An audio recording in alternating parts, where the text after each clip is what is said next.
नमस्कार दोस्तों, चलिए जानते हैं बिहार की 25 फटाफट बड़ी खबरों को सिर्फ 10 मिनट में। उससे पहले आप वीडियो को किस जगह से देख रहे हैं हमें कमेंट में जरूर बताएं। नीतीश कैबिनेट का बड़ा फैसला, सीएनजी पीएनजी पर घटाया वेट, बिहटा में 300 बेड का बनेगा हॉस्पिटल। जी हां, मंगलवार को नीतीश कैबिनेट की बैठक में 45 एजेंडों पर मुहर लगी है। शहरी गैस वितरण प्रणाली, सीएनजी पीएनजी पर वेट घटाने का फैसला सरकार ने लिया है। वहीं बिहटा में 300 बेड के नए अस्पताल को मंजूरी दी गई है, जबकि सरकार ने भारतीय महिला हॉकी टीम के लिए 10 करोड़ रुपए की मंजूरी दी है। दरअसल मुख्यमंत्री नीतीश कुमार की अध्यक्षता में मंगलवार को कैबिनेट की बैठक हुई, जिसमें 45 प्रस्तावों पर मुहर लगाई गई, जिसमें वाहन चालक योजना 2024 को कैबिनेट से मंजूरी मिल गई है। इसके तहत ड्राइवरों को ट्रेनिंग दी जाएगी, मेडिकल जांच और इंश्योरेंस की भी सुविधा दी जाएगी। इसके अलावा सीएनजी पीएनजी पर वेट घटाने का सरकार ने फैसला लिया है। मुकेश सहनी ने किया ऐलान, बिहार में महागठबंधन की सरकार बनी तो तेजस्वी बनेंगे मुख्यमंत्री। मोतिहारी में बोले, सरकार बनाओ अधिकार पाओ। जी हां, विकासशील इंसान पार्टी वीआईपी के सुप्रीमो मुकेश सहनी सरकार बचाओ अधिकार यात्रा के दौरान मोतिहारी पहुंचे, जहां कार्यकर्ताओं ने उनका जोरदार स्वागत किया। कार्यकर्ताओं को संबोधित करते हुए बिहार के पूर्व मंत्री मुकेश सहनी ने पार्टी की मजबूती पर जोर दिया है। मुकेश सहनी ने महागठबंधन में डिप्टी सीएम पद को लेकर अपनी दावेदारी ठोक दी है। दरअसल चंपारण और मिथिला के इलाके में ज्यादा से ज्यादा सीट पर चुनाव लड़ने का भी दावा किया है। उन्होंने कहा कि यदि महागठबंधन की सरकार बनती है तो तेजस्वी यादव मुख्यमंत्री और खुद मुकेश सहनी डिप्टी सीएम बनेंगे। 2 नंबर की कुर्सी वीआईपी के पास रहेगी। उन्होंने मोतिहारी की जनता से कहा कि सरकार बनाओ अधिकार पाओ।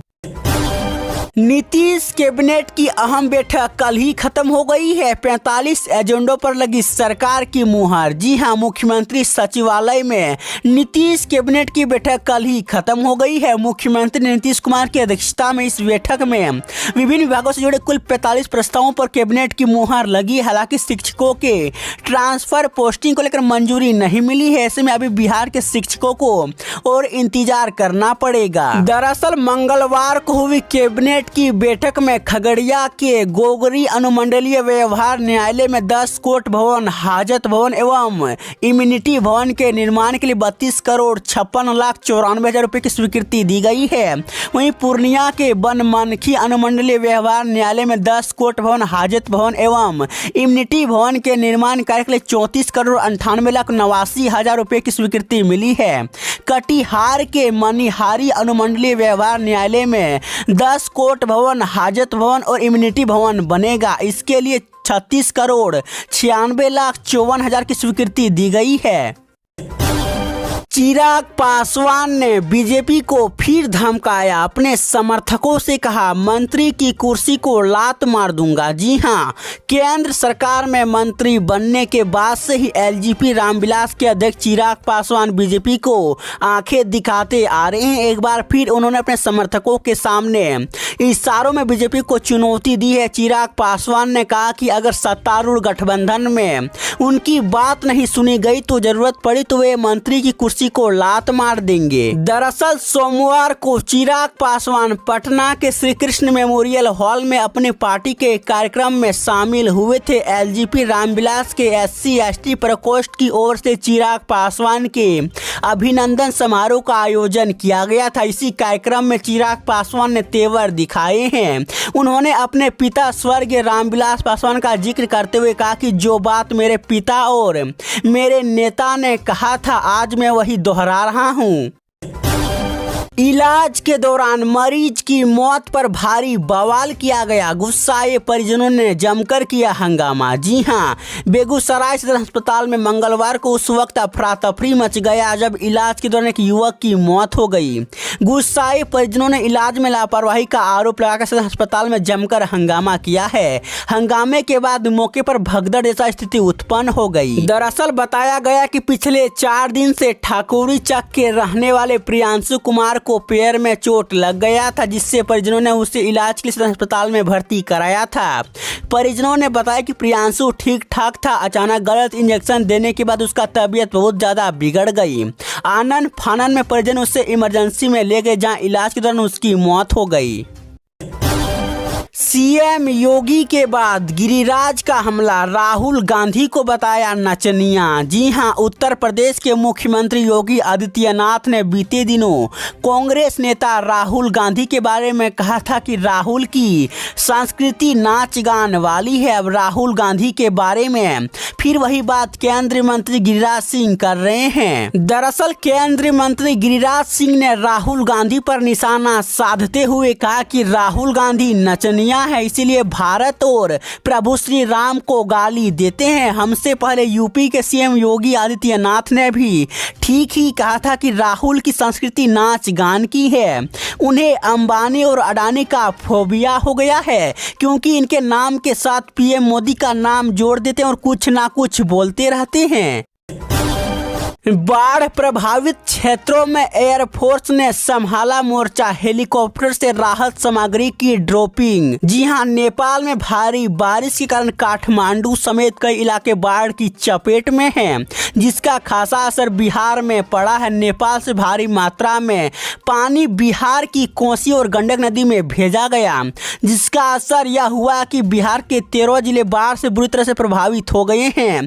अब गंगा का जलस्तर भी बढ़ने लगा है। बिहार के कई इलाकों में आई बाढ़ को लेकर केंद्रीय गृह मंत्रालय ने केंद्रीय गृह राज्य मंत्री नित्यानंद राय ने बैठक की है। दरअसल नित्यानंद राय ने कहा है कि बाढ़ प्रभावित इलाकों में एनडीआरएफ की टीमों को तैनात किया गया है। उन्होंने कहा है कि यदि जरूरत पड़ी तो बिहार में लोगों को एयर लिफ्टिंग भी कराया जाएगा। इतना ही नहीं, एयरफोर्स को बाढ़ प्रभावित क्षेत्रों में फूड पैकेट गिराने में लगाया जाएगा। आज से एयरफोर्स के हेलीकॉप्टर से यह काम किया जा रहा है। सीएम नीतीश ने बाढ़ प्रभावित क्षेत्रों का किया एरियल सर्वे, अधिकारियों को दिए जरूरी निर्देश। जी हां, बिहार में बाढ़ से त्राहिमाम के बीच मुख्यमंत्री नीतीश कुमार ने मंगलवार को संबंधित विभाग के अधिकारियों के साथ बाढ़ प्रभावित क्षेत्रों का एरियल सर्वे किया। हेलीकॉप्टर के जरिए मुख्यमंत्री ने राज्य में बाढ़ का जायजा लिया है और अधिकारियों को जरूरी दिशा निर्देश जारी किए हैं। मुख्यमंत्री ने कहा कि राहत और बचाव कार्य में किसी तरह की कोई कोताही बर्दाश्त नहीं की जाएगी। दरअसल बिहार में बाढ़ के कारण 16 जिलों के करीब 4 लाख लोग प्रभावित हो गए हैं। बाढ़ से हाहाकार की स्थिति बन गई है। जिला प्रशासन की तरफ से राहत और बचाव कार्य चलाए जा रहे हैं, लेकिन वह नाकाफी साबित हो रहे हैं। सरकार द्वारा प्रभावित इलाकों में लोगों के लिए तमाम तरह की मदद पहुंचाई जा रही है, लेकिन बड़े स्तर पर राहत और बचाव कार्य चलाने की जरूरत है। बेतिया में 20 साल पहले बना रिंग बांध देर रात को टूट गया। 5 पंचायतों में घुसा बाढ़ का पानी। जी हां, बिहार में बाढ़ से हालात दयनीय हो गई है। कई जिलों में निचले इलाकों में नदी का पानी घुस गया है। अब तक राज्य के बाढ़ प्रभावित जिलों में कई तटबंध टूट चुके हैं। लाखों की आबादी बाढ़ से प्रभावित हो गई है। बेतिया में सोमवार की देर रात मुख्य पीढ़ी रिंग बांध टूट गया, जिससे 5 पंचायतों को कई गांवों में बाढ़ का पानी घुस गया है। दरअसल उत्तरी पटजिरवा, सूर्यपुर, दक्षिणी पटजिरवा, पखनाहा, डुमरिया, मलाही, बलुआ में बाढ़ से हाहाकार मचा हुआ है। गांव छोड़कर लोग दूसरी जगह पलायन कर रहे हैं। ग्रामीण अपने माल जान को लेकर ऊंचे स्थानों पर चले गए हैं। बाढ़ प्रभावित इलाकों में अनुमंडल पदाधिकारी विनोद कुमार, सदर एसडीपीओ 2 रजनीकांत सहित श्रीनगर थाने के पुलिस कैंप कर रही है और राहत कार्य चलाया जा रहा है।